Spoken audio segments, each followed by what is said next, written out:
बहुत-बहुत धन्यवाद।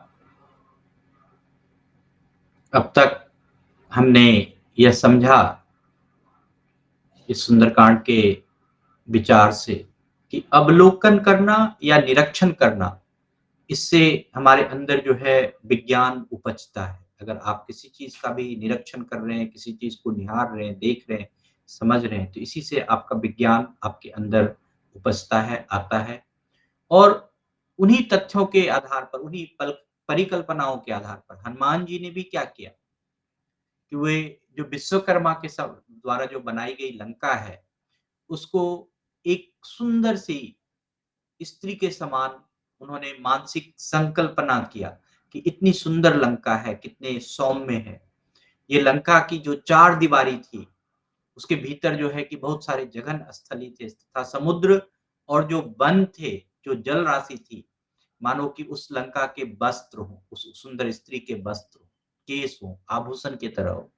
तो इस प्रकार से जब भी हम कोई परिकल्पना करते हैं कि अपने जीवन में, तो उसके बारे में, उसके गुण के बारे में, उसके हर चीज़ के बारे में आपको ज्ञान मिलता है। ऐसा नहीं है कि अगर आप मैं यहाँ पर एक और उदाहरण देता हूँ कि अगर आप गुरुत्वाकर्षण के सिद्धांत के बारे में जानें, तो गुरुत्वाकर्षण का सिद्धांत तो पहले से था ही, लेकिन उसकी परिकल्पना न्यूटन ने की। तो क्या हुआ, उस परिकल्पना के आधार पे बहुत सारे चीज़ बने। आप देखो कि बहुत सारे सिद्धांत लिखे गए, बहुत सारे फ़ॉर्मूलेज़ लिखे गए, बहुत सारा यंत्र, मंत्र, तंत्र क्या-क्या नहीं बना उससे। तो हर चीज़ को अगर हम देखें, तो हमारी जो परिकल्पना है वह बहुत बहुत ही महत्वपूर्ण है कि कैसे हम किसी चीज़ के बारे में आगे हम बढ़ सकते हैं, कैसे उसके बारे में आगे चीज़ कर सकते हैं। अब हनुमान जी विचार करने लगे कि पहले तो यह पता लगाऊँ कि जो वैदेही कुमारी सीता जी वो जीवित हैं या नहीं है। और जनक किशोरी का दर्शन करने के पश्चात ही उन्होंने सोचा कि मैं इस विषय में कोई विचार करूँगा। और तदंतर उन्होंने क्या किया कि पर्वत शिखर पर खड़े हो गए, कपिश्रेष्ठ हनुमान जी, और रामचंद्र जी के अभ्युदय के लिए, सीता जी का पता लगाने के लिए, उपाय करने के लिए जो है कि 2 घड़ी जो है कि उन्होंने विचार करने लगे, कि वो 2 घड़ी रुक के विचार करते हैं, हम सोचते हैं। तो उन्होंने सोचा कि मैं इस राक्षसों की इस नगरी में प्रवेश तो नहीं कर सकता, क्योंकि यहाँ बहुत सारे क्रूर, बलवान राक्षस हैं, जो कि इन पूरे शहर की रक्षा कर रहे हैं। वो विचार में सबसे पहले क्या आता है? सतर्कता का ज्ञान आना सबसे पहले ज़रूरी। अगर आप कोई भी चीज़ सोचना शुरू करें, तो हनुमान जी का यह जो फ़ॉर्मूला है, ये बहुत ज़रूरी है कि हम सतर्क कैसे रहें, कि कैसे हम अपने आप को बचाव कर सकते हैं। सतर्कता का ज्ञान जो है कि बहुत ज़रूरी है विचार में, सबसे पहला। तो जानकी की खोज करते समय हनुमान जी ने सोचा कि मुझे अपने आप को छिपाने के लिए यहाँ सभी जो महातेजस्वी, महापराक्रमी, बलवान राक्षस हैं, उनसे अपने आप को बचाना होगा, उनकी आँखों से अपने आप को बचाना होगा। तो उन्होंने निश्चय किया कि मुझे रात्रि के समय में ही नगर में प्रवेश करना चाहिए और सीता का अन्वेषण रूप हम जो है कि महान समयोचित कार्य सिद्ध करने के लिए हम कोई न कोई छोटा-सा रूप जो है वो धारण करेंगे और जो आँख से देखा ना जा सके और केवल कार्य सिद्धि का अनुमान लगाया जा सके कि सिर्फ हम ऐसा भी नहीं कि हम जो काम कर रहे हैं वो इतने सूक्ष्म हो गए कि पता ही नहीं चले कि आपने कोई काम किया है। हम अपने रूप को तो छोटा करेंगे, हम उस जगह पर जाएँगे, लेकिन एक यह भी आभास हो कि कोई कार्य सफल हुआ है। तो जब भी आप कभी-कभी सोचते हैं कि चलो कर दिया काम, लेकिन उसका पता ही नहीं चले, ऐसा नहीं होना चाहिए। काम का पता भी चलना बहुत ज़रूरी है। तो सोच-विचार करने की जो प्रक्रिया है, हमें निरपेक्ष सत्य की स्वानुभूति कराती है। मैं अगर यहाँ पर जो निरपेक्ष सत्य है, सापेक्ष सत्य का मतलब होता है कि किसी के आप अनुसार में कहते हैं कि सपोज़ करिए कि आज ठंड है, तो इसीलिए मुझे आलस्य ज़्यादा है। तो वो ठंड के सापेक्ष में आपने जो है, अपने आप को ढाला, अपने अपने ज्ञान को ढाला। लेकिन अगर हम निरपेक्ष करें, तो निरपेक्ष करना क्या होता है कि हमारे पास ठंड तो मैं महसूस कर रहा हूँ, लेकिन हम इस ठंड का कोई जो है कि हमारे पास कोई असर नहीं है। इस ठंड से हमें कुछ नहीं होगा, लेकिन हम अपने आप को सोचेंगे, हम स्वानुभूति करेंगे कि हम काम करें या आलस्य करें। तो ये जो स्वानुभूति होना, जो अपनी स्व अनुभूति होना, जो यही ज्ञान है जीवन में।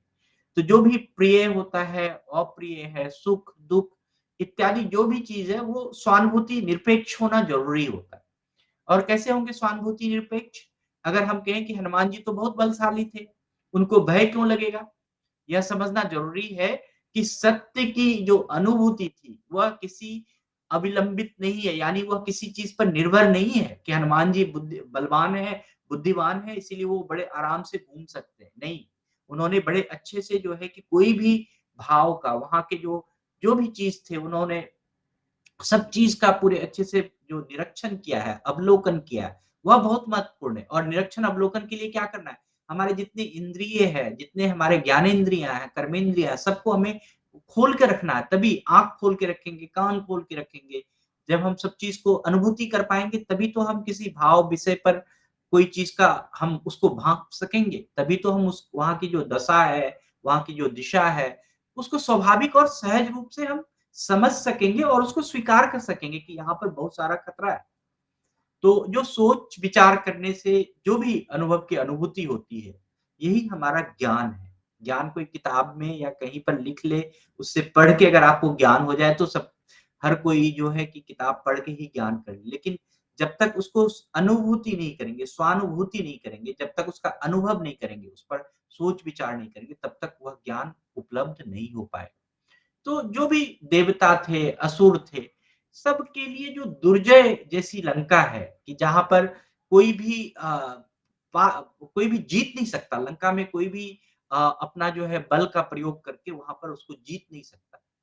तो ये बहुत बड़ी बात थी हनुमान जी के लिए और उन्होंने बार-बार साँस को खींचते हुए यही विचार करने लगे कि भाई ये तो बहुत ही दुर्गम काम है, कैसे हम करें? किस उपाय से काम लें?